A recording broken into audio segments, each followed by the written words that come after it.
इस चैनल पर railway group D की संपूर्ण तैयारी कराई जाएगी। आप चैनल को सब्सक्राइब कर लें। आज मैथ का क्लास थ्री है। इसमें हम औसत के बारे में भी पढ़ाएंगे। औसत क्या होता है? औसत जो होता है दिए गए परिणामों का योग बटा परिणामों की संख्या। इसके एग्जाम्पल्स हम समझते हैं। जैसे कि कोई क्वेश्चन आपको दे दिया है 2, 9, 4, 6 इस तरह से दे दिया। इसका पूछे कि औसत क्या होगा। ये औसत बराबर क्या होता है? दिए गए परिणाम मेरा यही होगा। ये जो है ये दिए गए परिणाम हुआ। तो हम क्या है, योग मतलब जोड़ होता है। इस सबको हम जोड़ देंगे, 9, 4, 6 ये सब को जोड़ देंगे। अब बटा क्या आता है? परिणामों की संख्या। इसमें गिनेंगे कितना परिणाम, 1, 2, 3, 4। तो नीचे हम लिखेंगे 4, जोड़ने के बाद 21 है और नीचे हम 4 से इसको भाग देंगे, इतना आएगा 5.25। यही मेरा आंसर हो गया। इस तरह से हम औसत निकालते हैं। औसत में एक बात आपको ध्यान रखना होगा, जैसे कि ये हमेशा बार बार आएगा। जैसे कि 5 संख्याओं, इस तरह से लिखा रहेगा, 5 संख्याओं का औसत दे दिया है आपको। मान लीजिए औसत दे दिया है 4 है, तो आपको पूरा संख्या का योग निकालना है। अब जैसे 5 संख्याओं का योग निकालना है, कुल योग बोलिए या कुल परिणाम बोलिए, कुल परिणाम बोलिए। क्या करना होता है? जो संख्या है और जो औसत है, दोनों का हम गुना करते हैं। 5 गुना 4 तो हो गया 20। जैसे 10 संख्याओं का औसत आपको दे दिया है 15, तो आपको 10 संख्याओं का अगर जो योग निकालना है तो हम क्या करेंगे, इसको और इसको गुना कर देंगे, यानी 15 गुना 10। इस तरह से हो जाएगा मेरा 150। इस पे आधारित हम बहुत सारे क्वेश्चन देखेंगे अभी। जैसे कि इस किताब में देखिए क्वेश्चन नंबर 22 समझते हैं। 5 संख्याओं का औसत 65 है। इनमें से प्रथम 2 संख्या का औसत 81, अंतिम 2 संख्या का औसत 38 है। तो तीसरी संख्या निकालना है। हमने बताया था कि जितने संख्या का औसत दिया है, तो ये 5 संख्या का औसत 65 है, तो इसका योग निकालना है। तो हम कैसे निकाले हैं? बोले थे आपको गुना करके। तो हम लिखेंगे 5 संख्याओं का औसत डायरेक्ट ऐसे करिए, और 65 है, इसका मतलब 65 गुना 5 कितना होगा? 25 25, अच्छा 25 30 2 32, 300 कितना निकाला? 25 निकला। अब इनमें से प्रथम 2 संख्या का औसत 81 है, तो उसी तरह हम निकालेंगे। प्रथम 2 संख्या का औसत 81 है, तो यानी 81 गुना 2 निकालेंगे, तो होगा 2 और 8 दूना 16। फिर अंतिम 2 संख्याओं का औसत 38 है, फिर अंतिम 2 संख्याओं का औसत निकालेंगे, 38 गुना 2, 8 दूना 16 और 3 दूना 6 1 7, 76 निकला। अब यहाँ पे हम आंसर कैसे डिफाइन करेंगे, ये देखिए। जैसे कि 5 संख्या, मान लीजिए 1 2 3 4 5, 5 संख्या है, तो अब 5 संख्या में प्रथम 2 संख्याओं का औसत कितना है? ये जो है ये निकल गया मेरा योग 162। अंतिम 2 संख्याओं का योग निकल गया मेरा कितना? 76। और ये 5 संख्या सब का योग दिया हुआ कितना? 325। इसका मतलब क्या? ये दोनों को हम ऐड करेंगे, तो 6 2 8, 7 6 13 14, 7 6 13 3 हासिल 1 1 1 2, 238। इसमें से इसको घटा देंगे तो ये मेरा है निकल जाएगा बस। तो 325 में से हम 200 क्या करेंगे? 38 घटा देंगे, तो 15 में से 8 गया 7, ये बचा 11 में से 3 गया 8 3 11, तो ये 87 मेरा क्या हो गया? आंसर हो गया। उसी तरह हम क्वेश्चन नंबर 23 इसको पढ़ते हैं। 13 संख्याओं का औसत 68 है, इनमें से प्रथम 7 का औसत 63 है, अंतिम 7 का औसत 70 है, तो 7वीं संख्या क्या होगा? तो उसी तरह यहाँ भी हम करेंगे। 13 संख्या है, तो 13 संख्याओं का कुल औसत 68 है, तो कुल योग निकालेंगे 68 गुना 13 करके। इस तरह से 68 13 से गुना किए 884 निकला। इसमें से प्रथम 7 का औसत 63 है, फिर उसी तरह हम लिखेंगे प्रथम 7 का औसत 63 है, तो 63 गुना 7 करेंगे, तो यहाँ 7 21 2 हो जाएगा, 7 42 42 2 44, 441। फिर अंतिम 7 का औसत 70 है, तो अंतिम 7 का औसत निकालेंगे कितना? 70 है, तो 70 गुना हम क्या करेंगे? 7 करेंगे, 7 7 49 यानी 490। अब यहाँ पे हम कैसे इसका आंसर निकालेंगे? देखिएगा, यहाँ 13 संख्या दिया हुआ है, तो यहाँ पे 7 7 14 संख्या वाला। इसका मतलब क्या? बीच वाला जो संख्या है वह इधर से भी ऐड हो गया है और इधर से भी ऐड गया, यानी बीच वाला संख्या को हम 2 बार ऐड कर लिए। तो इसका मतलब क्या होगा? ये जो 14 संख्या जोड़ के पहले हम निकालते 441 अंतिम और 490, 1 9 4 13 3 हासिल 1 4 4 8 1 9, 931 निकला। ये 14 संख्याओं का कुल योग, लेकिन हमको दिया 13 संख्या का कुल योग कितना है? 884। इसका मतलब 884 इसमें क्या करते हैं? घटा देते। तो अगर हम 7 4 11 12 में से 8 4 12, यानी ये जो मेरा है 47 आंसर होगा। जो मेरा जो 7वीं संख्या है उसका आंसर होगा 47। यहाँ पे आप नहीं समझे तो यहाँ देखिए एक बार दिखाते हैं। 1 2 3 4 5 संख्या लेते हैं जैसे। अब यहाँ पे आपको बोलेगा कि 3 संख्याओं का औसत इतना, यानी 3 संख्या प्रथम 3 1 2 3, इसको हम जोड़ेंगे तो मान लीजिए 50 है। फिर इधर से बोलेगा कि 3 संख्या अंतिम से 3 संख्या की योग कुछ भी हो, मान लिया 60 है और इसका योग और कुछ भी दे दिया है, तो इसका मतलब क्या है, यहाँ पे ये जो है ये 2 बार इधर से भी 2 बार जुटा है, तो इसीलिए हम ये पूरा में से ये दोनों को ऐड करके घटा देते हैं और ये मेरा आंसर आ जाता है। क्वेश्चन नंबर जो है 41 ये पढ़ते हैं।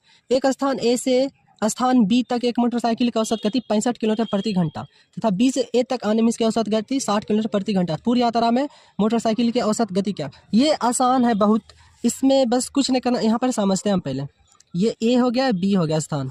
अब यहाँ से यहाँ पे कोई आता है, इसका औसत गति मान लीजिए कितना दिया, 65 किलोमीटर प्रति घंटा कोई मोटरसाइकिल। फिर इसी बिंदु से वापस यहाँ तक आता है, ए बिंदु तक, और इसका है 60 किलोमीटर प्रति घंटा की रफ्तार औसत गति से आती है।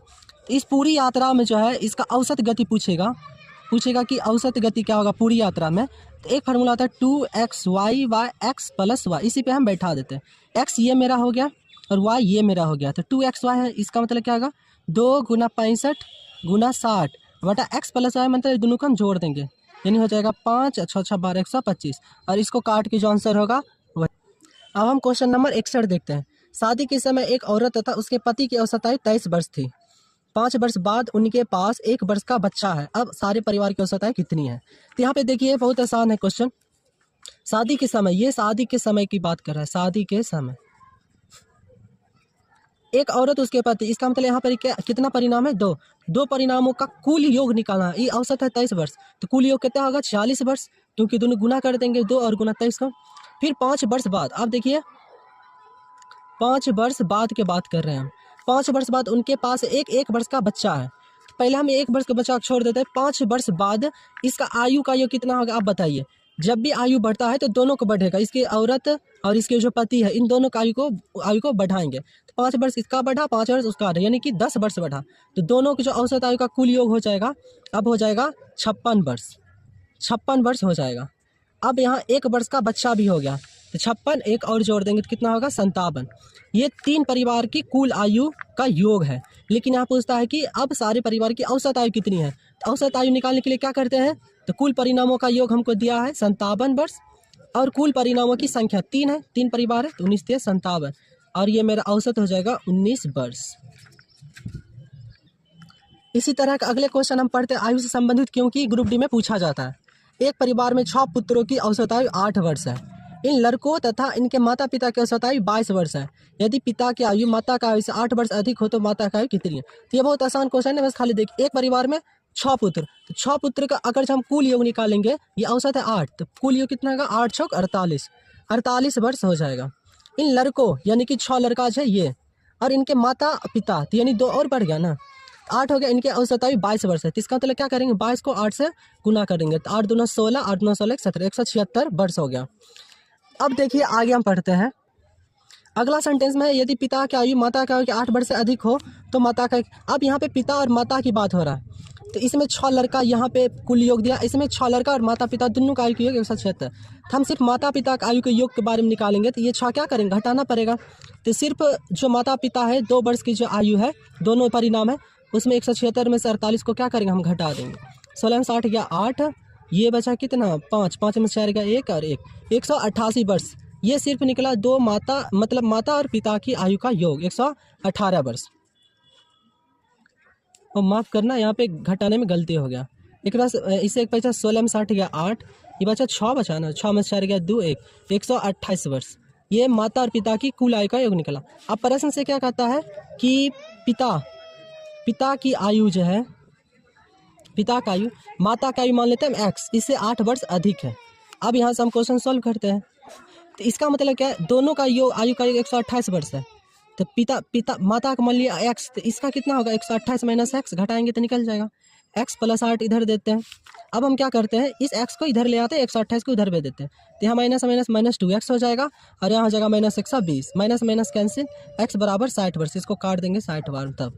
तो इस तरह से हमारा माता का आयु निकल गया कितना वर्ष 60 वर्ष। क्वेश्चन में आगे की ओर बढ़ते हैं, जो रेलवे परीक्षा 2006 में पूछा गया है।